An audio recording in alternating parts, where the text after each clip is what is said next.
Shall we begin?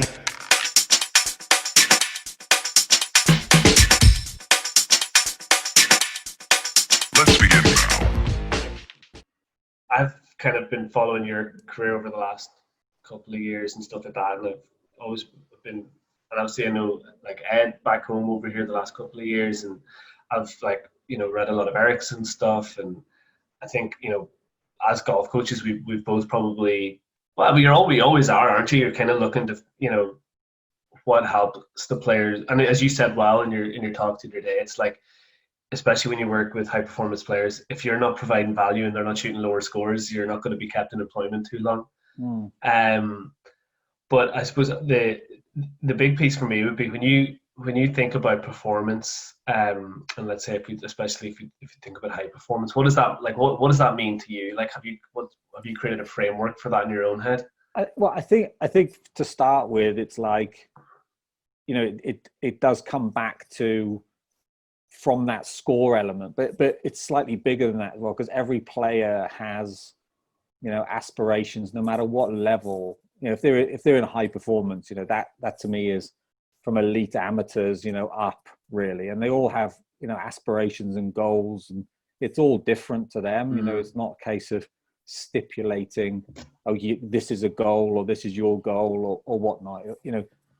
They all have intrinsic things, and then it's like, for me, is figuring out being a little bit of a detective to say, okay, well, this is where you are from a score perspective or a stats perspective, and saying, well, how can I now help you get to that next point? And I think the high performance stuff is the people who do really take it seriously, want to play for a living or so on and so forth. But then it starts to then open up, different avenues of like, we're dealing with a human being, right? And a human being has different behaviors, belief systems, values of how they've been brought up, and so on and so forth. And that's why I feel like the junior stuff that I did really, really helped me with the high level players I'm working with now, because it's all connected. Like, you can't just say, okay, you're a high performer and you're a different person. And it's this whole pathway of how they've come up. And it's just putting, for me, the pieces of the jigsaw together for that individual, including practice, including the timing element of when they do things as well, relative to performance, to try and allow that person to flourish and achieve those goals. I guess that's kind of where I'm coming from. And it's funny too how like different levels of performance can have different effects on different players, and different levels of contentment with different players and stuff like that. Where and I suppose the piece that I've been really interested in the last while is like, when players say, for example, they have a certain aspiration, but, and this is why I've been so interested in using this time as wisely as I could. But if they don't own the behaviors that they think that they need to get to that aspiration, it can actually feel quite hollow the whole time along the way. Yeah. If you get me. So it's like, they're not necessarily enjoying it because they haven't done the work on themselves. And like, where you might see some players who they own what they do that little bit more, and even if the level of progression is a little bit slower, it's a lot more satisfying to them, if that makes sense. And I think that's also them being, I still think at the high level, sometimes people say they have goals and aspirations that don't, like you said, don't really connect with what they want in here, and it's also, okay, I want that, but it doesn't sit in with my value system of how I live in this world. So you almost get this level of dissonance kind of, in between, and that creates a huge amount of stress in somebody's life. They then start to become irritable about the work that they're doing on a day-to-day basis. Yeah, 100%. And then, it's like, so that's where, it's looking at, things like self-determination theory and motivational interviewing and things like that, to somehow, you're just asking questions of what, and getting a feel of what that player really wants, right? Mm-hmm. And some of it might be, oh, I just want to contend more. I love the excitement about contending. All right, great. Well, what does that look like then? You know, Yeah, absolutely, yeah. And it doesn't have to be a say, oh, I want to win a major, or I want to be the best player in the world, or what young golfers tend to say. Yeah. Everybody has different. Some people don't like putting themselves out there, do they? And saying, oh, you know, I want to be this type of player. You know, some players, I don't know what you found, but I found that sometimes they have some real kind of basic kind of goals inside them that you would look and go, wow, I'd never expect that. You know, from a high performer. Yeah, like one of our best players in the national team. I remember she was asked, like, what do you love about golf? And she said, I love traveling. Yeah, it's just I little was things like, that, what? isn't it? I was like, well, okay. And as you think about it, I was like, yeah, she's pretty content. She's the one who, like, probably on all the trips we've been on has, like, regardless of results, she's still very hugely competitive, but is able to, like, enjoy the experience a bit more, because she's like, I'm seeing all these. This is really important to me. And it's like, I think I always had a conversation with a couple of the coaches that I bounce ideas off a lot when we spoke about.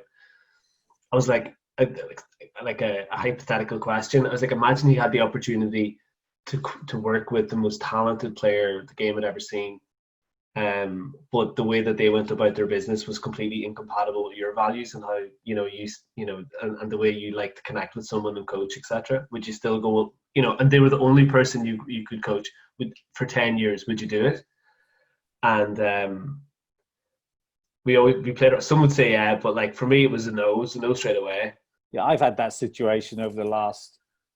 Not saying that he was the most talented person, but a high-profile player, yeah, a high-level player, and it got to the point where I didn't enjoy going there, and spending 2 days or 3 days, and even at a tournament, it was very quiet. I couldn't get anything out of him. I couldn't feel like I wasn't feeling like I could help him, and then I just, I stretched away, and we both then ended up saying, look, I don't feel this is working and whatnot. And I'm like, that's great, because I feel exactly the same, and it was like no animosity in that. It was just that we were non-compatible with, because you spend a lot of time with these players 100%. as well. Yeah, big time. And to be, to travel and to be away, and, there's that certain element of, I need to get on with these players as well.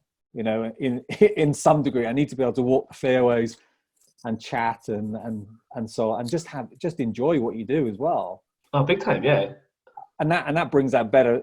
I feel it brings out a better enthusiasm and performance in, myself and in what I perceive as like being elite at my job, or bringing the best to the table that I can give every day. And if 100%. I don't feel like I'm kind of connected to that individual, it's not worth it, to be quite honest. Yeah. And it's funny too, I think, like from the coaching point of view, I think your ability, well, first of all, your ability to find out what the player's connection to the game is, and like, as you say, have those hard conversations and really dig down into it. And then it's your ability to connect with that person. And if you can get those three things going in a fairly harmonious way, it can be such a joy to coach people. But if you don't do that hard work, and you don't ask the hard questions, and you get blinded a little bit by the profile of the player, as you said, it can actually be like your most high profile player could be the least satisfying piece of body of work you do, Yeah, and there's that you hear a lot of say, well, you need to be adaptable in what you do in your work and stuff like that, but it's the same as a player, the same with a coach. I feel that we all have we've been brought up as well by, our parents. They got brought up by their parents, and it's a long line of again, the value system that you bring to the table, how you view the world, the background of you, what you've done as an individual, and to even go too far away from that authentic self of yours to try and please somebody that you kind of, or to try and connect, there has to be that give and take. 100%. And if there isn't, again, they might see it differently to you, but you're also in that relationship as well, in that, in that partnership. Yeah, You know, yeah, it's, yeah, yeah. you know, and it's huge. And there's also that, you know, if you do connect and you do see things in certain ways, and there's certain agreements and whatnot, and you're all kind of moving in the right direction, you can do some fantastic stuff. And that goes not just in the player, that goes to the caddy, the other people in the teams as well. There are certain teams that I've worked in where the working relationship is professional, but there are some people that just they're very different to me, Yeah, you know. And you must have had that as well, you know, where it 100%. But I think definitely like I think two things that I've discovered over the last little while would be one, um, it is very true. I think that whole, I know it's like a bit of a cliche, but you know, it's not how much they don't care how much you know, as long as they know that you care. And I think yeah, like I've found that you get, especially it's like I always have huge respect for the players that I work with that are playing either full time professionally or they put all their eggs in that basket as an amateur in the view to play professionally, because it's a very vulnerable position that they put themselves in. Like every time they go out and play, it's win or lose. Their score is going to, you know, like they put so much of their identity into it that I really respect. I have such respect for what they do, and I have such admiration for it, and I kind of understand at this point. Like we think that sometimes that the best players are like um, these bulletproof, mentally tough athletes, and they're the same. They're very like they're hugely vulnerable, and absolutely. I've I found that if I carry that attitude into everything that I do and really respect the position that these athletes and players put themselves in, and that's left me in a good position to kind of interact well with them, because Yeah, we they know that I care about them, probably first emotionally, like, as you know, whatever about the work that we do, I just want them to feel like I'm not going to judge. You know, I'm there for them on their bad days and their good days or whatever. And I think that's kind of left it as a nice platform to do work from there. And I look back at like all the, I suppose, the big turning moments in coaching relationships I've had so far, and so many of them have been those like conversations in cars going to airports or yeah, sitting on yeah, planes where, you know, and I've had that. I don't know about you, Stuart, and this is like, I suppose, another good turning point for us to go on to is like you're sitting there and you know through something that you guys need to talk about, and you're wrestling with the fact of, you know, do I just like will we just smooth over the surface of this and leave it alone? Do you know what I mean? yeah. Oh, And totally. or do you go, right, I'm going to ask this question, and it could be the end of the, like, you're actually, it could be like they could take this and go, you know what, this isn't working, and da da da da.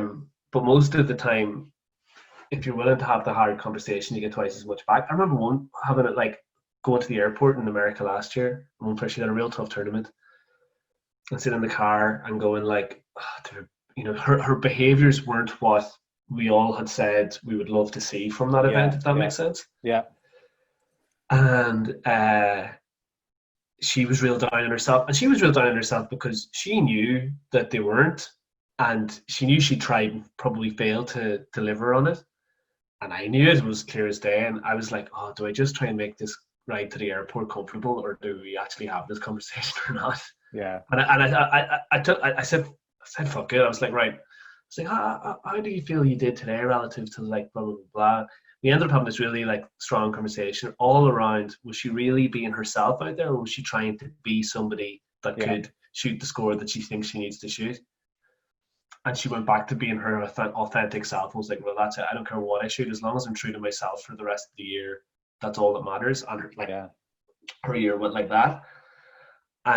So I think that's the thing that I've learned in terms of working with players is like, number one, show you care. Number two, like you can't shy away from the hard conversations, because they're the ones that usually lead to the biggest returns, both in performance wise, but even just in the I ability think it to enjoy leads the on, journey. doesn't it? I think it's also, um, I think we play it in our heads much more than it actually turns out to be, where we make it we go through run through all these scenarios in ourselves, like, oh, what if I do this? What if I do this?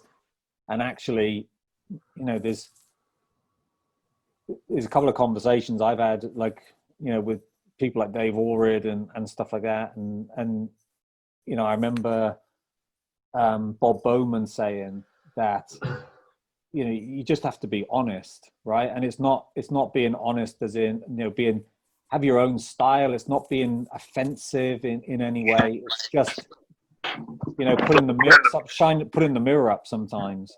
And it is hard, but I've also figured that sometimes there are better ways, to do it as well. And even like asking them to obviously reflect and communicate on this, and this, but then also even just asking them a simple question, saying, do you mind if I ask you, a question, or do you mind? I have my views on it, but I'd really love to know what you think about these things as well. Yeah. So all of a sudden, it's like, it's not just like a brutal sort of, it's more of a conversational element 100%. that gets to that, to the nuts and bolts of it. And I know in some other sports, people are a little bit more directive with how they say things and whatnot, but that's just not that. Again, we're talking about authentic self. That's just not me, right? I don't want to be an arsehole, and I don't want to be, in your face and whatnot. I'd rather say it a little bit different and have my own style of doing it. And generally say not so much, and let them try 100%. And talk, as much as you want. And I know there's all those things playing through, but Dave said to me once, he said, well, the reality is they're employing you to do something, so it is your job at the end of the day too, to be able to do this. Second of all, there's a high chance that if you don't bring these things up and it doesn't affect performance or whatnot, you're probably going to end up getting fired. And two, you need to be able to sleep easy at night as well, knowing that you've done the right thing by that player, irrespective of what comes out the other side. 100%. Because it will filter into your world as well.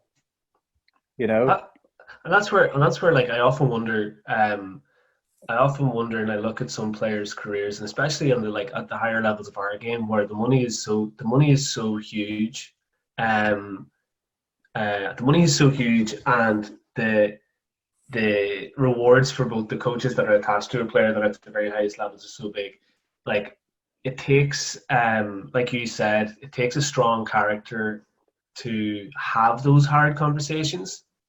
Like there's no doubt if you don't have them, you're probably going to get fired anyway. But I would wonder how many coaches over the years probably look back and go, I probably wasn't willing to have the hard conversation that I should have had when they needed to be had, because they were so, I suppose, worried of the player's ego and such, Yeah, but I'd also, I've been in that situation where, coaching players at, European tour level, and I would probably look back at it and say it was probably my ego which got in the way at times as well, where you kind of like say, oh, I feel like I need this level of play to feel that. Validate, yeah. Yeah, exactly. And that was linked to my growing up, of how, it was like I played a lot of good sports and it was very heavily weighted on results and whatnot. And I felt like that's where I was validated on those kind of things. And then I was carrying that over into my world as a coach as well. And primarily what changed me when I had my first daughter, it was like, the whole world kind of changed around me, and my viewpoint of things, changed. And I started to look at myself a little bit differently and started to work a little bit better, at myself and so on and so forth.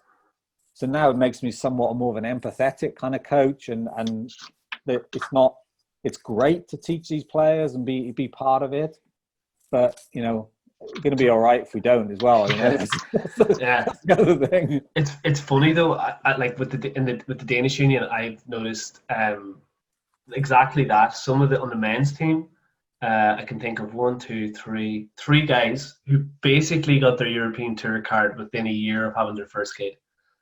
who went from Challenge Tour up onto European Tour, or had like come off European and got back on. Yeah. And I know here in Ireland, Shane, it's like, it's almost that piece of, it's like when you sometimes in sport especially, we put like performances in the sport on way too high a pedestal, and it's only like you come back and you go and you see you have a kid and you're like, it's actually so not important that I can actually be freer. I can be so much freer in my job knowing actually this little kid in front of me here, that's so much more important than any major or, you know, the Qatar Masters or whatever, you know. But it's funny because I was the book that I'd written, right? So I was going to drop it round to somebody the other day, and I just put it on the side, and my youngest kind of picked it up, and she turned to my wife when she kind of came into the door, and she goes, I want to have my picture on the back of a book like this one day as well. So it wasn't like, because my face is on it. So it's not about anything other than having the picture on the book. They don't care about these things. They don't care about what it is or whatnot. It's just these tiny little things which just, for me, it kept me like so grounded. You know, a nice picture. There's a nice picture of Dad on the back of the book. Lovely. That's right. Yeah. But it doesn't matter what's inside the book at all. It's just like, don't care. Absolutely doesn't care about that. Yeah. That was a nice picture. I'd quite like to have my picture as well. All right. You're like, okay, we don't want all the torture that went into having a nice picture on the back of that book. So tell us, when you're like, another one I suppose I would be interested in would be in your the roles like with the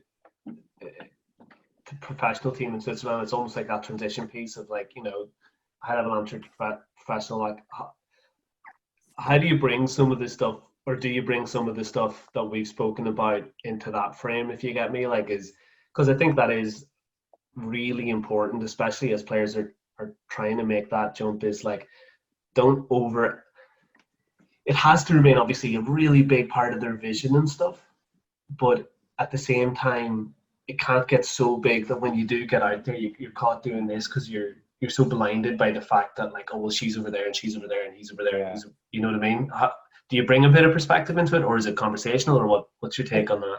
I think the one thing that I found with that is, and this is from speaking to people who did that, right? They get up there and they're like, whoa, that guy's over there, or that guy's doing that over there, and they lose sight. For me, they don't have in place the traits and the attributes that they're comfortable with themselves and doing what they feel is right for them, irrespective of what Tiger's doing down that side of the range or Rory's doing down that side of the range. It's like that perspective in themselves that I feel that this works for me. The team I have around me works for me.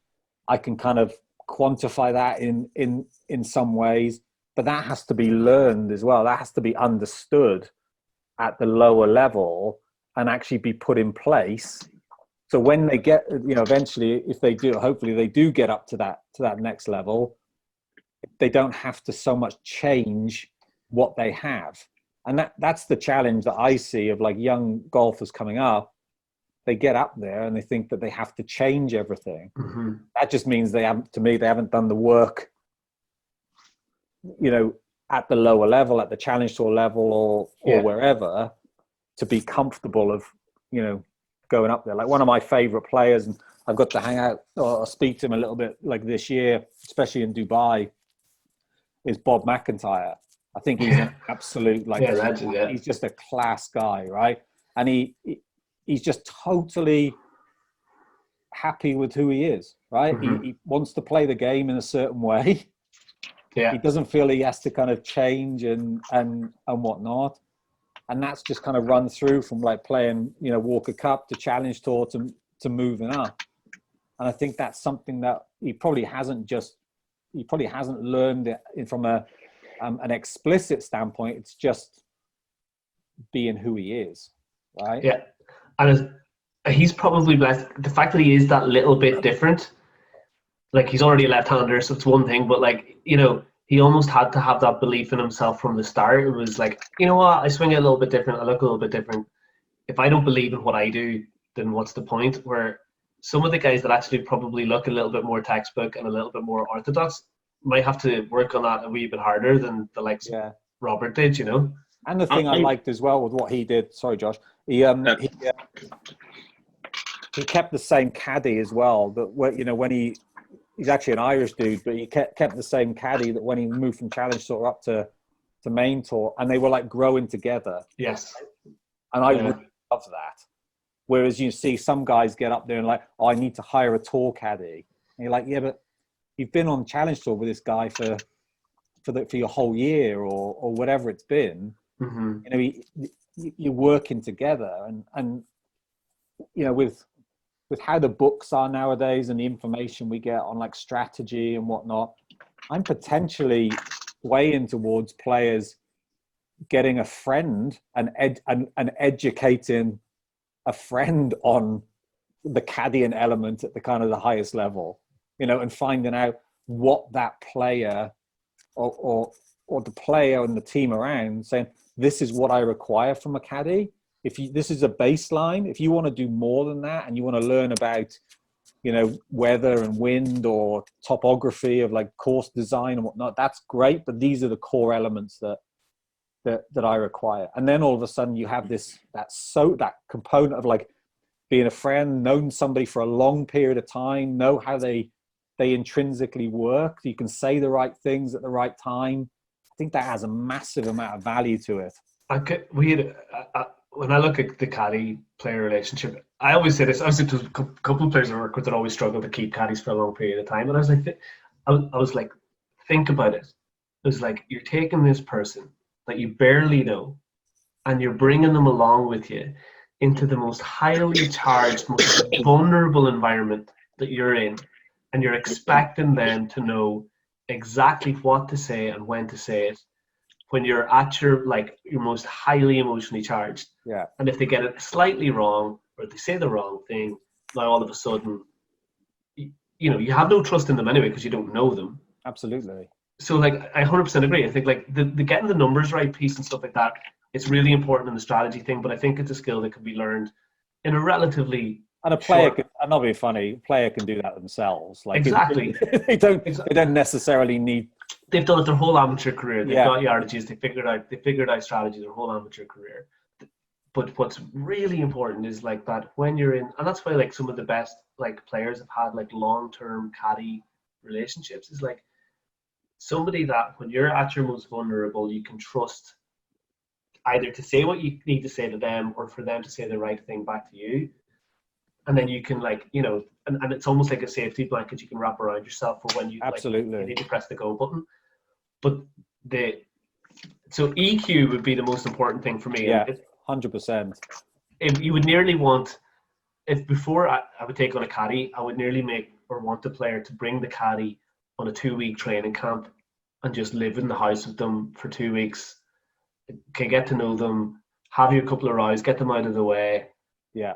And then you can go and possibly do it. But you're right, like it's probably the toughest. Like I don't know how I would do it if I got the call. Okay, look, let's say Xander Schauffele wants in your bag next week. You never met the guy you pitch up to. Well, maybe you've had a couple of casual conversations because you've seen him in other tour events, and now I'm standing on the first fairway with him in the heat of battle. So I'd be terrified. Yeah. So what did you have for dinner last night, Xander? I never like to talk about dinner when I'm on the golf course. Okay, sorry, yeah, let's go. Yeah, no, exactly. Sorry, lads. First, apologies. My Wi-Fi and internet wouldn't work; completely crashed, and I was running around trying to get it sorted. And I'm struggling to hear you as well a bit. So if you can't hear me, just let me know. No, Stuart, you're clear as anything. Great, thanks. Good to chat with you. I just gone back on the talk there with Bob McIntyre. You were saying, is that a big problem you see with people? Is they sort of go for form over function, as opposed to look at their swing as opposed to the shot, and that's what they feel they need to change when they go on tour. And where does the balance come? Do you reckon? I think when the thing for me is it may be a little bit about that, but there's a lot more kind of external noise from people coming when you get onto like the main tour and whatnot. You know, all of a sudden there's managers out there, there's equipment, they kind of check in, and there's some other people you kind of chat to and whatnot. And I think the best players do a fantastic job at managing that, doing the work that they do. Even little things like, okay, I arrive at the golf course. Now I start my job. My phone goes away in the locker or whatnot. I'm here to do my business, go get it done, check whatever I need to check on with my equipment or whatever, get my new wedges, play a practice round and get the hell out of there, right? Rather than, you see a lot of guys, like when they get out, first of all, they get up there and it's like, oh my God, this is fantastic. And like, they're just hanging around for the whole day because the whole level of buzz is so infectious. That's at the start. And come like the middle part to the end part of the season, it gets quite repressive, I think, where, they need to be able to manage their time, manage the conversations they have, manage the input that's coming into them. I was chatting to somebody the other day, is a lot of the time it's taking stuff away rather than giving more information. And it's almost like a mental cleansing of like with an elite player. Do you need to know that? Why do you need to know that? What does that do? Does that need to happen? Yes or no? Yes, keep it in. No, get rid of it. Don't need to do that. And then all of a sudden you're stripping it all back to the most basic elements of what's going to influence them when they get into the heat of battle. And how do you prepare guys to play in that, like performance based? So it might be tour level, it might be your regular guy who's going out to play in the metal. How do you prepare them to be ready for that? To be ready of all that external stuff, or actually be ready to compete? They're ready to compete. The external stuff, I think, is surely towards the individual. Some guys will be bad with it, and some guys will struggle. Some guys won't struggle with the external factors. I think it's the ones I found. It's very individual to the player. But one thing I would say, one commonality I have seen is that it's to do less when you get to the tournament rather than more, unless it's pre-planned. So unless it's like, okay, I'm going to this tournament and this is like a work week of like trying some new things out, or, I need to kind of adjust something in my mechanics, or I need to, look at a different timing sequence with my routines, or I'm going to chop some time off my pre-round warm-up, or whatever it might be. Unless it's pre-planned, when they go in there to get after it and feel like it's a week that they want to play well, generally the less is better. And the thing is, that starts from months back, right? So it's not like you go, because you need to have things, ticking in place to the best that you can, to when they get to the tournament, they don't feel that they need to kind of tweak things or whatnot. So that's where you understand their core elements of what enables them to play at their optimum. What are their strengths? What things are they maintaining within their mechanics? But the one thing also with this is matching the behavior of the sport more in training, building into a tournament, and then just dropping it off. I mean, you'll know from an athlete, would you do your Ironmans and stuff like that, or whatever? Yeah. You can't be absolutely loading it on like the day or 2 days before going into an Ironman, but sometimes you might need to do a little bit, And the recommendation is sort of a 2-week taper period. Yeah, and that to me is it's less physical in golf, but more mental. Because if you're cognitively loading too much volume and intensity on a Wednesday of a tournament, what the likelihood is they might get to Friday and they're all right, but when it comes to the nuts and bolts of it on a Saturday and Sunday, they might not have anything left in the tank. Yeah. And I think that's like, even, as you go up the levels, some of the stuff that's like, oh, there's you have the players lounge. I don't have to pay for my breakfast, so I'll go there for breakfast. I'll have lunch and have dinner before I head back. And like, just spend the 10 quid on somewhere outside of the course, and don't go there from 8 till 7. Like, it's crazy. And I've definitely been. I spoke to a friend of mine he's in charge of he's the head of analytics and innovation with the Irish rugby team. One of the things that they're very good at and getting better at the next while is like literally stripping everything back and going, does it make the boat go faster? So do we do this because we've always done it, or do we do this because it actually has a performance benefit? And it's like, I look at the way we prepare for tournaments and our practice rounds, and we've got 3 days, and like, you know, how much of that is just like, as you say, cognitive load that doesn't need to be there.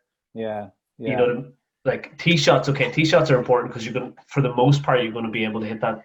You know, you'll have that same shot. Maybe it'd be up or down a bit, but like, you're never going to have the exact same shot from the middle of the fairway again. You're never going to have the exact same short game shot. You're never going to have the exact putt.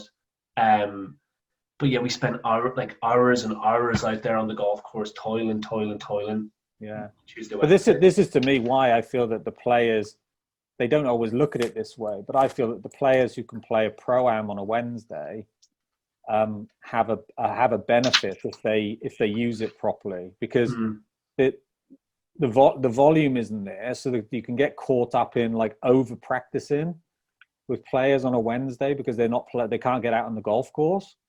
So if they play a pro-am, I know you're out there for a long time, but at least you're out there. You're only just really hitting one shot. Yeah. And you walk in, and then hit one shot, and then you walk in. There's not that over, there's still a little bit of intensity to it, and you can create like mini games with just to keep it a little bit, up, right? Yeah. But it's like they probably hit half the amount of shots that somebody would do, just standing on a practice area or whatnot. And just from a time element, the shit people talk about, like when you're standing around a chipping green or a putting green, and it's absolutely frightening. I know, yeah. And that all has an energy expenditure. Do you know what I mean? Like that all takes a toll. All that. All right, mate. Yeah, good, mate. You, mate. Yeah, not bad, mate. Where were you last night, mate? Yeah, out, mate. Yeah, you, mate. Good, mate. And you're like, all that takes a toll. Absolutely. And even like, I remember, so I was traveling to Portrush, right, for the Open, as Burnt was winning the Scottish, right? So I didn't know, I wasn't watching this.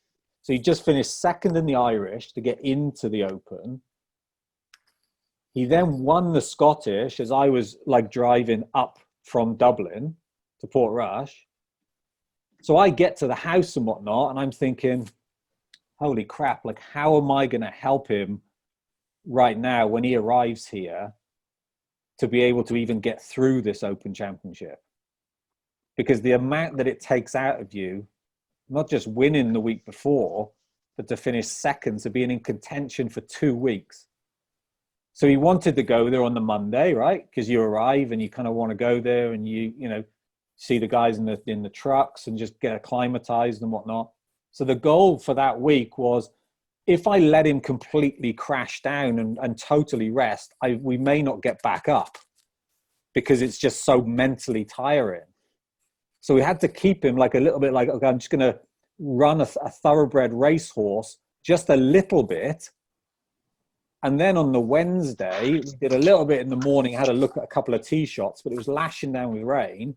And then the afternoon, I said, come on, we're going to go up the coast to the Giant's Causeway and have a kind of a wander around there and like have a look around and whatnot. And then he kind of came back, finished like 30th or whatnot. And that was for me, that was a bigger victory in some instances than winning the week before, to even be in a position to even get to that point, because it's just mentally exhausting. And what did that actually look like, that taking over piece? Like the nuts and bolts of it, what did it look like? Very few balls, right? So but every ball was in tune into the environment of like what links golf court, what Portrush may throw at you, right? Whereas the Scottish was a little bit different. You know, it's not as demanding as what Portrush was. So it was about flight control and hitting shots to targets with flight control and whatnot. Out on the golf course, we had a look around the golf course, like obviously practice round, and but it was very much about getting the idea of how the golf course is going to play and the tee shots. You know, it's very, very specific to that, and just managing how many balls were hit and how long we stayed at the venue for, because it's easy. It's like So such easy. a cool event as well. Yeah. Like, you know? Yeah. And even with we putted one day when it was lashing down with rain because we actually wanted to, because it was, you just don't know, right? I mean, 100%. I was standing there watching the two of yous. You're the only ones on the putting green. I was there, and me and my brother were standing there, and we're like, "What are we doing?" He said, "Because if we go back to where we were staying, we weren't going to come back here." He said, "We'll stand here in the rain, get soaked." Both of us huddling under an open umbrella, watching you lads practicing your putting. It was like we did. You know, it was like photos of us, like, you know, even doing wedge play, like chipping around the greens and whatnot, and more to do with that. That was like on the Tuesday, I think, just to get some stuff done, because you just never know, right? It's like, what are the greens going to end up like if it does rain? And we played some holes in the dry, in the sun, and whatnot. That's really what it was about. So it wasn't a case of trying to overload anything, but just doing enough to have a feeling of like, okay, I kind of have the idea of what this environment's going to do. When you, like, I suppose the two questions really, Stuart, for you. So when you get to an event, we'll do the event one first. You know, the way you've got, I suppose you've got all kinds of performance cycles. You've got like a decision, an action, and a reflection. You have a shot by shot, you have a day by day, and you have a week by week. What does that structure look like, say, when you get to the event with, like, say, Burnt? Is it like on Monday evening, you guys go, well, you talk about the week, you talk about what you want to get out of the week. Do you write it down? Is it that structured? Is it like in the morning, do you go, well, what does good look like today? And you go get it done. Do you always make sure to have that conversation? Do you ever miss it, et cetera, et cetera? We very rarely. We have it all. We know what he's going to do pre going to like tournaments and whatnot. And the whole principle is, whatever it deals with, whatever the venue or whatnot deals with, it's just about every shot is 100%. That no matter where he's going or whatnot. And then we also have an element of just acceptance, right? So that was a kind of a run-in thing that we had spoken about prior to him kind of coming back to play and so on and so forth. It was just like every shot, all in. Mm-hmm. Every shot to the, if you've gone all in, high level of acceptance. Mm-hmm. If you're not all in, I'm fine if you don't have acceptance to the process, because you haven't gone all in. Mm-hmm. Right? And then when you get to the venue, it's very much just a case of, okay, what's this golf course going to do this week, right? What are the greens going to do? Is there a golf course where there's, visually it's different, like Italy or Wentworth versus like the Porsche or something like that. Right? And then when it comes to it, the reflective part is more once we've finished and we're, because we live kind of close, so we'll do a lot of that when we're on the, just hanging out on the tee, and I'll remember some things that I want to kind of bring up with him. And these players have phenomenal memories, which just about shots that they can remember and stuff like that. And then work at it that way. With some other players, it's a little bit different because I don't see them as, as regular, but it's more of just a free flying kind of conversation rather than getting too structured with everything. 100%. And that's actually something I've learned over the last while, is like, less is more when it comes to reflecting. It's like, if you can ask an open-ended question and let them flow with if you have like a list of questions to ask them, you sometimes might miss some of the real gold in there, as opposed to the looser the structure of it, the freer they are to let it out to you. Yeah, exactly. Yeah. I'm sorry, Stuart. And how do you sort of prepare guys in a sense that you can use burnt or you can use your weekend golfer in a performance scenario? Do you set out like a 6-week program or a 2-week program or a 6-month program as to where you want to be at certain stages, or is that too hard to do in relation to the inconsistency of golf? I think we're like what we've looked at is, like, for example, we're looking at a general theme a lot of the times of what, and that comes from like, it comes from looking at a year and saying, okay, this is, this is where this lies, this is where this sits, and so on and so forth. And then looking at that and saying, well, how can I manage what we do to enable us to be closer to kind of peaking for this event here? Yeah. And it's tough, right? Because we're not dealing with robots here, and you can't type in a code and whatnot, and some things just happen and you just have to kind of go with it.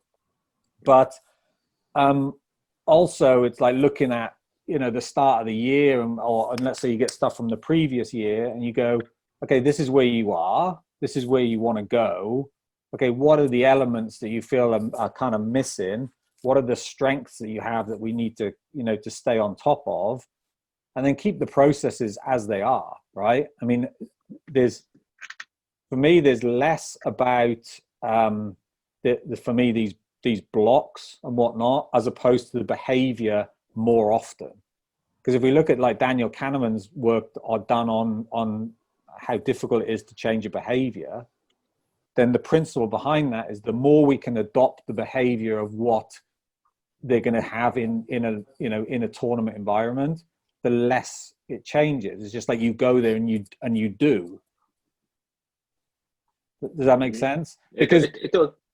Because it's less. For me, it's less like with a lot of sports where it's more physical, like the Olympics or stuff like that. I think from a wear and tear perspective on body and whatnot is more demanding on those cycles that you kind of have personally. Mm-hmm. Yeah.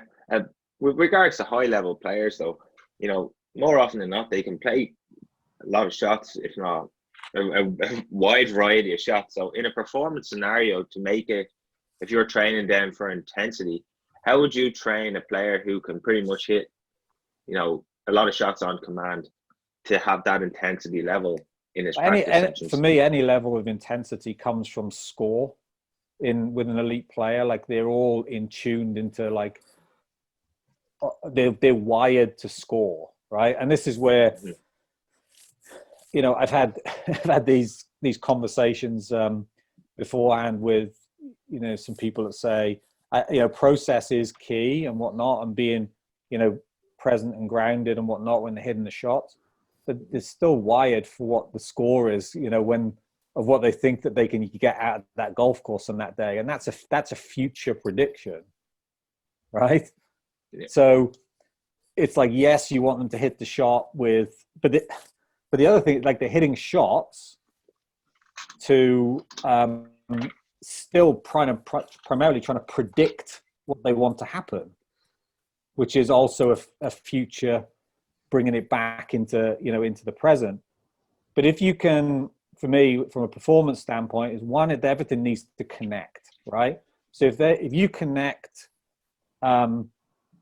what they want to do, like what their goal might be that year, or what things that they have aspirations doing within 5 years or whatever it might be, then you chop that down and say, well, what does that look like from a performance metric standpoint this year? So what areas do we need to get sharper at? And then what do we do on a day-to-day? I call these now goals. So what are we doing day-to-day which connect all these things? Now, when you say, okay, now I need to get the intensity up, the intensity comes from reminding them of this stuff that they have said. They have told you this is what they want to do. So if they understand and that is truly what they want to do, and then the performance environment on a day-to-day basis is connected to that score of what might get them there. So if it's driving, you might restrict boundaries, right? Or demand more of them, you know, when the approach shots into the greens, or, you know, something that they're doing with like a TrackMan device, or, you know, combining that with the order of other things. So driver, iron, and then go putt it. You know, those kind of things, having a goal for that as well, or having a challenge for them for that. That's where the intensity comes from. Is that do you recommend that as a high percentage of improving performance, training in that intense level? Yeah. And the behavior that goes with that, right? Because, you know, it's the order for me, what you do things in has also a bit, it's the order and when you do things, right? So if you have the order of, like, we never hit a wedge and then a driver, right? In golf, very rarely, unless you hole out from the fairway or something, right?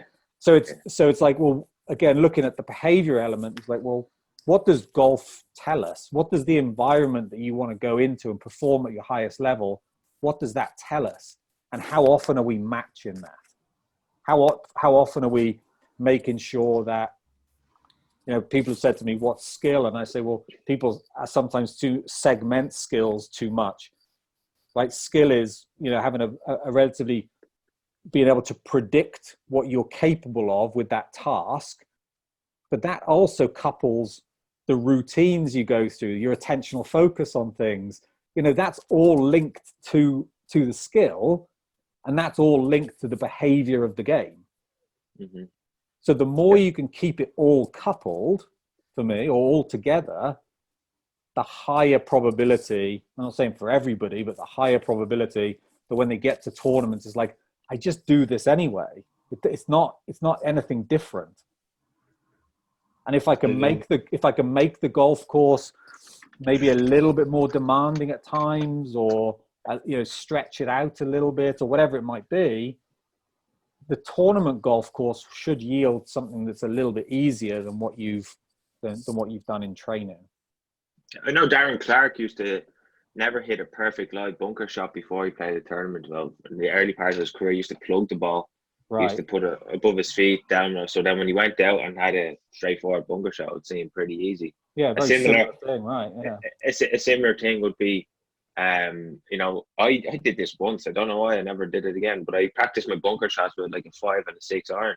And then when I took out my lob, I was like, Jesus Christ, this is easy. You just swing the club. Yeah. You know, and it was sort of a training for it to be tougher. And then when you got the easy part of it, you're like, this is great. The small hole for putting is a good example as well. Yeah, for sure. Putting to the small hole, then the other one looks like a bucket. And the other things, like when you go, like some people go to tournaments, right, and do things at tournaments. I like to go to tournaments to see and watch what's happening, right? So things that we've spoken about, or like things that we're working on, I actually want to see if that's actually happening, you know, rather than just taking it as face value and whatnot. So you're almost like testing yourself and the process to see, do we need to layer this a little bit more? Do we need to challenge this a little bit more? Do we need to have another conversation like we've spoken, you know, earlier? Why is this not happening? Is there any sort of disconnect somewhere?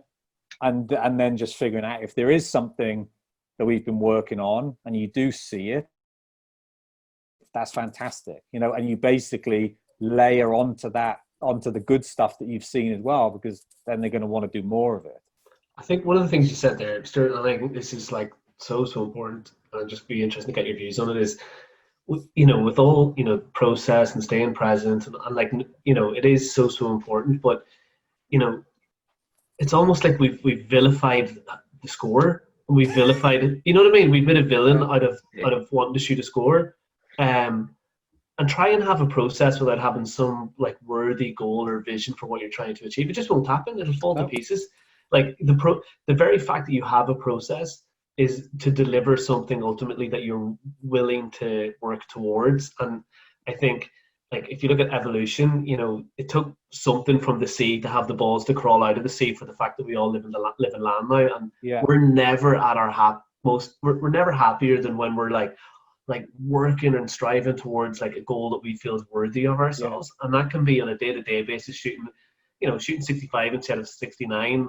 And the behaviors, as you said, that go with it is like, to shoot that 65, this is the kind of person I want to be along that way. So at least you can recognize, I'm not living up to the vision I have of myself. I've asked and I've fallen into this trap, right, of saying, "Oh, don't worry about the score or whatnot." And the thing is, every one of them's come back and said, "Yeah, but there is a score." Like that's what the game is. How can I not think or whatnot about the score? And I think that's part of what makes great players great, right? Because they're able to do what they do and know that there's a score there. And there's people say, I don't look at leaderboards. I'm like, well, why wouldn't you look at a leaderboard? If you're able to deal with it and see a leaderboard and go, I'm 2 back, I've got 9 holes to play, let's go, right? Why would you not want that information? Yeah, and as well, it should, like, if you can't look at a leaderboard and you can't know your score, and reconnect to the present, that means that there's work to be done on your behaviors and your processes and your routines to be able to deliver that ability. And like you said, just about like making things harder. Again, I think sometimes people fall into, like, I've done this, right, 100 times before. I've fallen into the trap of just making things harder because things would seem easier afterwards, where sometimes that, like, your concept of what good score is, or changing the confines around score within the game, that'll deliver it for you. Absolutely. There's a moment, there's a time where you feel it, and this is what it comes down to, the when of things, right? When do you do things? Like, there's a time when it's good to stretch a player and really, like, try and challenge them way outside and really put them into some level of adversity. But do you want to do that, like, on a Monday when they're going to go and travel to play on a tournament on a Tuesday? Probably not. Yeah. So it's like finding the times in the pockets and the agreements and when that can be. Now, then how in a performance scenario then how would you put them in that performance scenario where they can't where they're not getting sort of intense or anxious about having to hit a shot? Like, is that then just come to shelling a few balls on the range, or do you make the targets bigger, or how do you keep the intensity down? No, we keep the volume down a lot of the time, which actually manages the energy level as well. So they're still heading towards, challenges or targets or whatnot. But it might be a case of saying, we have, let's say they have a, and this is why I like I heard you speak about, like, Mark Sweeney's Game Forge, right? Mm-hmm. And we're looking at the buckets of yardages that players are hitting shots from. Mm-hmm. So we have that, right? So we have, where are they hitting more of their shots from? And then we'll kind of use TrackMan or go on a short course or whatnot and challenge of seeing what can they do with a target up around the hole or on TrackMan. Now, what I'll say is okay, we have one go at that. Your personal best is this, right? But you have one go at it to beat it. If you don't, we need to go and do something else. But then on a stretch day, I might say, we are fucking staying here until we beat this. Yeah, I like that. Right? I love that. So then all of a sudden they're like going, holy shit, like I'm going to be here unless I engage in this, and unless I'm challenged with it, and so on and so forth. And that's just, managing challenge point as well as managing, like, the intensity levels, but it's always connected to what you're trying to get the person to do. There's always in that performance environment, it's always about scoring. How is this linked to scoring? How is this going to improve my scoring? And that's why I love I feel that Game Forge stuff, when I've looked at it, is the best stat system that I've seen that you can influence practice on. Yeah, right? and even more important, Stuart, for me has been, and the thing I've loved about it is it's actually actionable in play. Like as you say, in practice, it's like I on the training camps I've done with the guys now. We've gone, like, to Arizona and stuff, and they have a scorecard, and they'll have, like, their score, and then they'll have in positions. They might have blackjacks, And we might have, like, depending on what the goal is that day, if we play from far back, it'll be maybe more emphasis on like effective greens, which is inside 40 feet. If we play the front tees, I want to see the IPs, which is inside 20 feet go up. And I can set, like, we can set the boundaries of acceptable performance, which creates the intensity, without having to, like, you know, really cripple them with, like, okay, both sides of, you know, again, just time both sides of the fairways out of bounds. No, it's, and that's what we had to do before to create context. But now that we have, like, actionable data, we can go, right, I need 9 in positions out of 8 today over the 18 holes. And it does it. It's like magic. Yeah. And that's what I would say is training, right? So that's like training, because that training improves efficacy. So efficacy is linked to a specific task, which is, for me, it's a little bit stronger than what people use as confidence, because it's geared around something that you're going to do, right? So then you can say, once they start to do that, I feel my job is then when I see these players, I need to just mix it up a bit. So I need to challenge them in slightly different ways so it's not predictable of what's coming. Now that stuff, the player can go and challenge themselves on their own when they're doing that, which is fantastic, because that's really where some really, really good stuff is done, right? Whereas if you don't put that in place, players' tendency will be, I'm going to take it easy today. I'm just going to go and hit 500 balls just doing nothing. You know? And it's like, well, now they have something a little bit more specific and in context that they're going to actually go and do. And then it also transfers, doesn't it? You know, it's like 100%. It has huge context to play. On the context you were saying there, Donald, you were chatting last week about we're doing stats wrong, and I only thought about that the last couple of days. The very first round I shot under par as an amateur, I was not thinking about the score. I went out and me and my friend had a €5 bet, and whoever had the most birdies won the €5. And before you know, I had 7 birdies, he had 6. We both shot 4 under par and walked off, and we had no idea how that happened. We didn't even, and at the end we had to chalk it up to, like, shit, I'm after shooting 68, playing off a 6 handicap. I was like, this is the best feeling in my life, you know. And ever since then, I don't know why I did it. I did it once again there last year, playing around the golf casual game. Me and my brother had a game where we said, all right, whoever has the most greens in regulation wins a tenner. Loser has to pay for lunch. And I don't hit many greens in regulation, and before you know it, I bet him. I had 14 greens in regulation and then shot 4 under. And I was like, holy shit. And he himself had 12 greens in regulation and shot 1 over par or something, which was a really good score for him. And I'm like, why don't we bring that process to playing golf if we can? It's very hard to leave the score at the door, but why can't we bring that process to playing the goals within goals? Stuart nailed the head. Is like the score delivers the tasks though. So like it's like you look at the tournament and you go, well, this is like this is where Mark's really helped me, is like a lot of players, I call it like performance by design. So we're trying to design, like, as opposed to leaving it up to chance, which we would have done in the past, is you can actually now with the data look and go, well, to win this tournament we probably need to shoot somewhere between 12 and 14 under. What does that look like round by round? And then the thing I love about the game forward system is, like, we can kind of go, well, to shoot 69 we're probably going to need 8 in positions.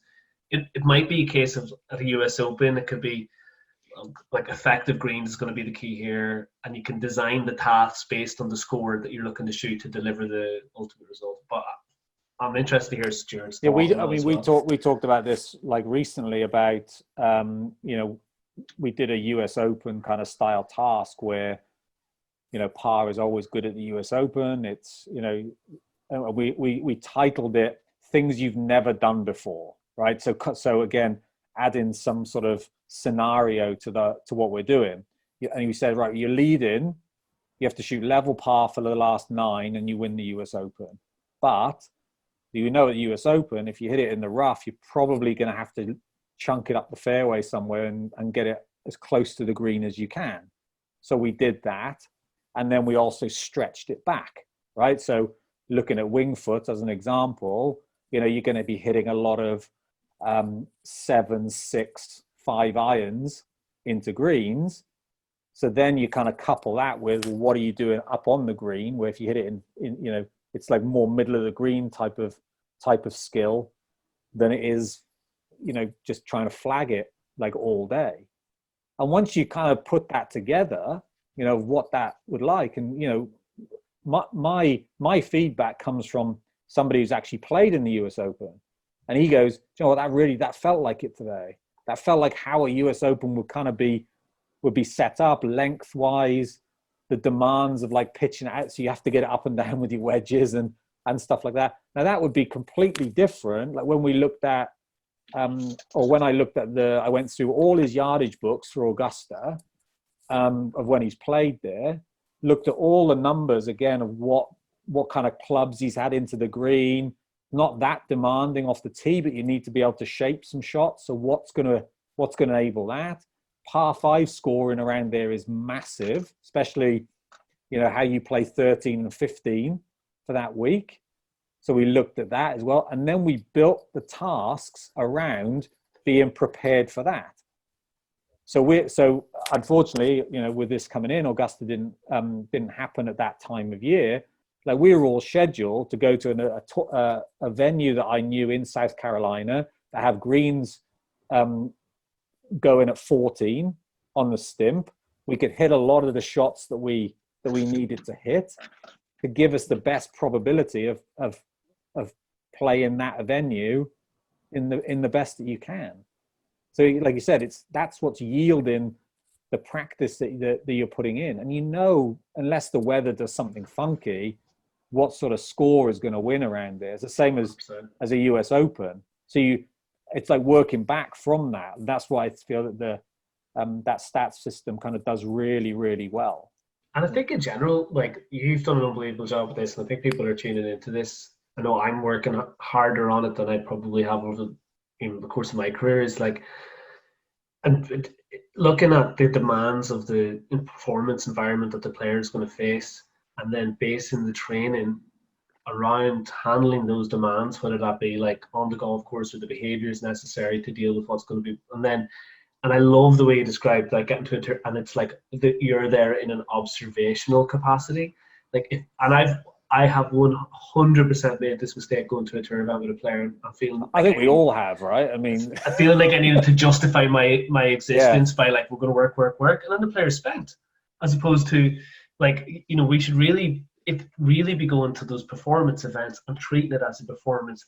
We need to relax, conserve, get our, you know, build up very gradually, so that when you're like that, you know, Street Fighter character where his like power bar is at max. Yeah, exactly. On the first tee on Thursday, and you're ready to go, and you know, the whole team around the player should be cognizant of that, being like really like light, to reduce the load, talk about behaviors more. It's like you could do it. I had the best week I had was with a player was like doing our performance games, but like making, yeah, we have a score, but the visualization is the big piece. It's okay, look, I'm going to try and have this score, but I want you to see each shot as clearly as possible. So they're getting a bit of a win. And then, because the greens were quite slopey, we were like, your visualization is going to be very important here. But yeah, you've nailed it. It's like, if coaches could go to tournaments with an observational hat on as opposed to a work hat on, I think you'll get some more. And I think, and it's that's when I feel that you've done the pre stuff the best that you can. Sometimes, you know, some anomalies chuck up and you might have to, you know, do something or whatnot, but try and keep it as minimal as, you know, as possible. But also, you know, the plan of like, okay, are we going to do a week where, because let's say you have a long season, right? I mean, sometimes there needs to be, like we played Czech Republic like last year, which you normally wouldn't put into the schedule, right? But there was a long break and we used it as a week where we were going to go and try a few things. It's amazing how hard he found that, actually, by the way, you know, because they're so wired into like competing and stuff like this. Yeah, he's completely changing the frame. Yeah. But it was like, okay, even if you hit like the goal there was like about driver and about getting, you know, at that moment we were working on the elements of visually when you go to a golf course which are tree lined, it sometimes looks more narrow than it is under the canopy, right? So it was very much on the speed accuracy trade-off of things, of what happens when things look more like a little tighter versus a little wider, and just got some feedback on that layered into when I went to Wentworth with him and I watched the first round, and he battled back extremely well. But again, we had a conversation after the first round. We talked about like the right time to have that, that feedback and reflection. We had a discussion because I didn't feel I was like fully letting it go, to the shots that I was seeing and whatnot. And again, it was coupled with Wentworth is pretty demanding visually off the tee. There's plenty of room, but it looks visually demanding. Kind of very well, good bunkering and stuff like that as well. So we just said, okay, this is what we feel we need to do. If you can do this, ends up finishing the week 17th, which was great.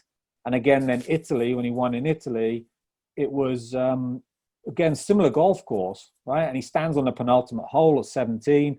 He has like 176 ball speed, like full gas, and you think, okay, now you can see the work that's gone into it. He's buying into that process and that practice that we tuned into. So it'd been a build up, right, around a certain thing. But when we put in there and say, right, this is a week we're going to work, and this is a week where you're just going to go. Yes. Yeah. Right. And then when you go, we get feedback at certain times. Like I tend to I look at numbers rather than what sometimes players tell me, or even like caddies tell me, because we have, as everybody, we have biases, right? And they're based on how we see the world and confirmational biases of how we think we're right. So when I look at data, if the data's been put in like the way that it should be put in, as Daniel Kahneman said, trust the data more than trust somebody's instinct and their opinion. A quick one I have for you, and then we'll wrap it up saying some cognizant of the fact that we'll have a part two, Stuart, no doubt. Yeah. But one of the questions I had is, and I think this is so crucial, and it's a tough piece to work on. It's like you said about letting go, and like Byrne putting the full gas on 17 at that stage in that situation. 176 ball speed is like such evidence of the fact that even in that, as high the stakes were, he was able to let go. And it's almost like, I think that's it's the same as like, in Buddhism, they have enlightenment as the goal, but the more you chase enlightenment, the further away it gets from you. Yeah. You want it and it's important, but the more you have to let go to get it. And it's the same in sport, is like we want to win so bad and we want to perform so bad, and we have to, and at the end of the day, we can't escape from that, but we have to come back to the ability to, despite the intensity of this situation, I have to be able to let go. How do you how do you develop that with your players? Yeah, the thing for me is with that, and it goes back to what we talk about, the behavioral elements and the situations and so on and so forth. I think he is the best that I've been around. I'm sure there's others as well, but I'm just talking from the players that I've seen. He just hits the right shot at the right time, right? And I know that's a cliche, but every shot that we have will throw something at us, right? Of like what, so it's not like, it's like a task, right? So you have the big macro task of like, this is the 18 holes or 72 holes, but each shot that you get to, whether it's the first round or the last round, is a problem to be solved, okay? And that goes the same as when we're in practice or on the golf course at home. You drop a ball down or do whatever, that is a task that you need to solve. Sorry. And what comes with that is the ability to deliver the task rather than get caught up in the situation of what's going on around you. So even like in Denmark, it's 2-shot lead, standing on 18, and many would have just like tried to hit iron down there, but no, the task as driver hits it in the piss, right? But it doesn't matter, right? Yeah. The Yeah. task is it's a driver that you hit, irrespective of somewhat you've got a 2-shot lead. On 16, it's a green short par 3, spinny green, flags front left. McIntyre's hit it, spun it off the green. Ben's just hit this shot where he's not trying to hit it past, just a low spin wedge, lands, stops 3 feet, knocks it in, goes 2 clear. So to me, that is somebody that's totally in tune with what they're doing in front of them, rather than anything else that's going around them. And that's something that I have learned from him. That's not something that I've implemented into training. We do now, but that is something that I've noticed and I've watched. It's just hitting that shot that you have for that particular problem that you're being dealt with. Very good. So it's like being aware of the big picture, but being able to commit to the small picture. Because that's all you have, right? That's all you have in front of you is like, what's that telling me? Yeah. What's the situation asking of me, and can I deliver on it?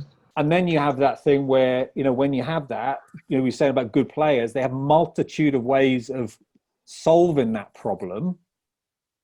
And that's where the decision making comes in, of knowing who you are, knowing what your game is about, and saying, this is what I'm going to select, and I'm just going to commit to that and give that 100%.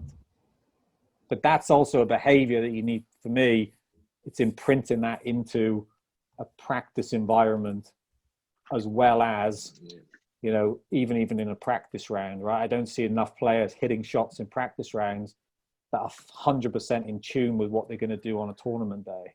And a definitive selection. And I think that's why you often get the players that go, when I can hit great shots when I'm in trouble, but they're going, I'm almost better from trouble than I am from the middle of the fairway. And I think it's like they haven't narrowed the confines of what they're trying to do nearly. Yeah. And that's why, and that to me is all that sort of stuff that has made me a better coach from being around great players. Right. Yeah. So seeing this, and like I said, he's the best that I've seen at it, and I've kind of been around, in close quarters.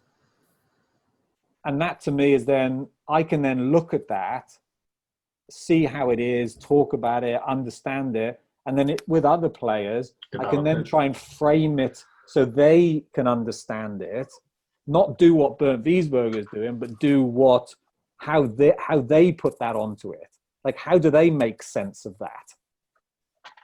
Absolutely. And that to me is, I'm so thankful that I've, been exposed to that, because it's, it just helps you grow as a coach and grow as a person as well. Well, Stuart, this conversation has helped me we'll have a part 2. Has helped me grow as a coach and as a person, there's no doubt. It was brilliant. Thanks a million, guys. I really enjoyed that. Thanks. Sorry for being late again. I appreciate it. Not Thanks a lot. Great start to my week. Stuart, brilliant. Thank you so much. Thanks very much.